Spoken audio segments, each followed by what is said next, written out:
E aí pessoal, beleza? Aqui quem fala é o Lucas e no vídeo de hoje trago uma discussão sobre um fato que sempre me incomodou bastante, não só no mundo dos animes e mangás, mas também em outros tipos de mídia. Ficou curioso? Então bora lá! Bem, como você já deve ter percebido, uma coisa muito comum, principalmente nos mangás, é a longa duração das obras. É extremamente comum que um mesmo mangá dure anos, mesmo que nem seja tão bom assim. E no vídeo de hoje eu vou tentar decifrar os motivos por trás desse, entre aspas, problema e como talvez isso afete as obras. Para começo de conversa, é necessário deixar claro como funciona as publicações de mangá lá no Japão.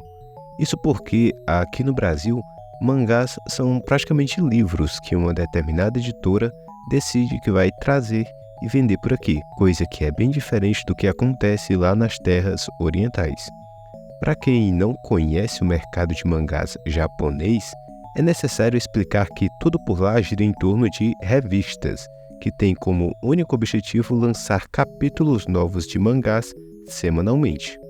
Para um autor novato entrar nesse mundo, é primeiro necessário que ele crie um capítulo, entre aspas, piloto, isso é, um primeiro capítulo da história que ele deseja vender para aquela revista. Uma das revistas mais famosas do Japão é a Jump, responsável direta por obras extremamente famosas como One Piece, Dragon Ball, Naruto, Boku no Hero Academia e etc.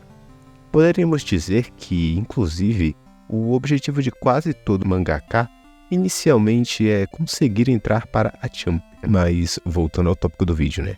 Suponhamos que você é um autor, foi lá na Jump, apresentou seu mangá e ele foi aceito. Meus parabéns, agora você tem a obrigação de entregar um novo capítulo toda semana para o resto de sua vida, até você resolver acabar a história ou seu mangá parar de ser relevante. Isso pois a Jump entrega um ranking semanal com as obras que o público mais gostou. Antigamente isso era feito através de correspondência, mas creio que hoje deve ser online mesmo. E essa é a meta da discussão do vídeo. A partir do momento que você passa a ser um autor publicado por uma revista, você primeiro passa a ter o compromisso de entregar novos capítulos de sua história semanalmente.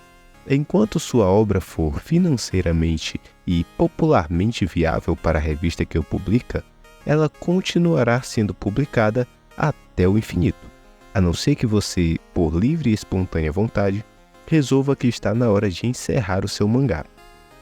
Mas a questão que eu levanto é: você, que depende 100% da sua história para ganhar a vida, você teria coragem de encerrá-la enquanto ela está em alta com o público, só para entregar o melhor final possível para ela? Ou você cairia na tentação de continuar escrevendo e lucrando com essa obra até o dia que ela finalmente deixasse de ser relevante e fosse cancelada pela sua publicadora? E esse é o ponto que afeta a qualidade de algumas obras, já que, sejamos francos aqui um com o outro, qual a probabilidade daquele anime ou série que você gosta continuar realmente interessante após 10 temporadas? Inclusive, eu lanço aqui esse desafio para quem estiver assistindo esse vídeo. Deixe aí nos comentários séries que duraram 10 temporadas ou mais e que continuaram sendo boas até o final. Duvido alguém conseguir, hein? E esse problema de você não conseguir terminar sua série em grande estilo é o que meio que cria aquele meme do cavalo sendo desenhado, que é basicamente um cavalo começando a ser desenhado perfeitamente, aí no meio ele fica meio esquisito e no fim ele só virou um rabisco ali aleatório. Isso que acontece com a maioria das obras devido à longa duração forçada que elas têm devido à necessidade do autor de continuar lucrando com ela. Mas vamos lá, deixa eu tentar dar alguns exemplos aqui. Dragon Ball é uma obra que já está no mercado há quase 40 anos. Tivemos diversas temporadas e filmes, e já há uma nova temporada planejada para ser lançada em breve. Inclusive, se você estiver vendo esse vídeo no futuro, Diga aí se a temporada foi boa, beleza? Mas vocês percebem que, apesar de tudo, Dragon Ball não é nem de longe o que era idealizado para ser no começo? O que era Dragon Ball quando começou? A história de um menino com um rabo de macaco, baseada em uma lenda chinesa e tal. Não é isso? Você consegue perceber quantos elementos diferentes foram introduzidos em Dragon Ball com o passar dos anos para que o anime finalmente virasse o que nós temos hoje em dia? Alienígenas, multiversos, seres que poderiam acabar com a existência humana em um estalar de dedos? E isso tudo começou com a história de um menininho com rabo de macaco. Um exemplo mais recente é o anime Boku no Hero Academia. E, cara, eu fico de cara como Boku no Hero mudou para se manter relevante. Eu nem vou entrar muito no âmbito da história aqui, mas teve um fato que me deixou bem cabreiro quando eu vi. Vocês lembram que quando My Hero começou, a gente estava acompanhando a história de como Midoriya, aquele molequinho completamente sem poderes, fracote, que só tinha coragem, se tornaria o herói número 1? Pois é. Vocês repararam que nos episódios mais recentes, o autor meteu uma frase safada dizendo que essa é a história de como nós da UA viramos o herói número 1, tirando completamente o foco do que a história era antigamente para ser, a história do Midoriya se tornando o herói número 1, para mostrar agora, do nada assim, ó, com certeza ele já tinha pensado nisso quando o mangá começou, né? Pode confiar, que a história vai ser de como os heróis da Way se tornariam o número 1. Isso porque claramente muitos heróis da Way são mais fortes que o Midoriya, então não tinha como o Midoriya concorrer e virar o número 1. Se bem que ele tem aqueles poderes lá mais tal, mas já foi meio que revelado o que vai acontecer com o Midoriya, né? Então é nóis. Pois é, Dragon Ball e My Hero são exemplos claros do dilema que muitos autores têm de tomar em suas carreiras. Arriscar em novas histórias ou continuar escrevendo isso aqui que tá dando certo? Mas temos que admitir, claro, que existem exemplos reais de autores que não conseguiram ir além com novas histórias. É o caso de J.K. Rowling, que nunca conseguiu deixar nada tão famoso quanto Harry Potter.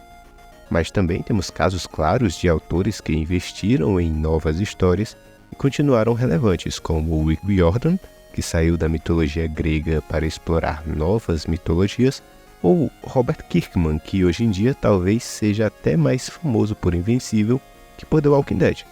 Mas também a gente tem exemplos de obras que foram encerradas cedo e, convenhamos, né, cara, as obras que são encerradas cedo e que têm uma história bem definida costumam ser as melhores. Um exemplo disso é Death Note, que mesmo tendo terminado cedo, muitas pessoas acabam achando que Death Note foi longe demais e que deveria ter terminado na saga do L. Mas vamos admitir, né, se o autor de Death Note quisesse continuar Death Note, ele poderia estar fazendo Death Note até hoje. Imagina aí uns detetives interestelares caçando Light. É basicamente isso que aconteceria se ele continuasse escrevendo Death Note só pra fazer dinheiro e não quisesse encerrar a obra, né? Enfim, se você achou o tópico de criação de mangás interessante, eu recomendo fortemente o anime Bakuman. Não confundir com Bakugan. Bakuman é um anime mangá que acompanha dois jovens que têm o sonho de serem mangakas.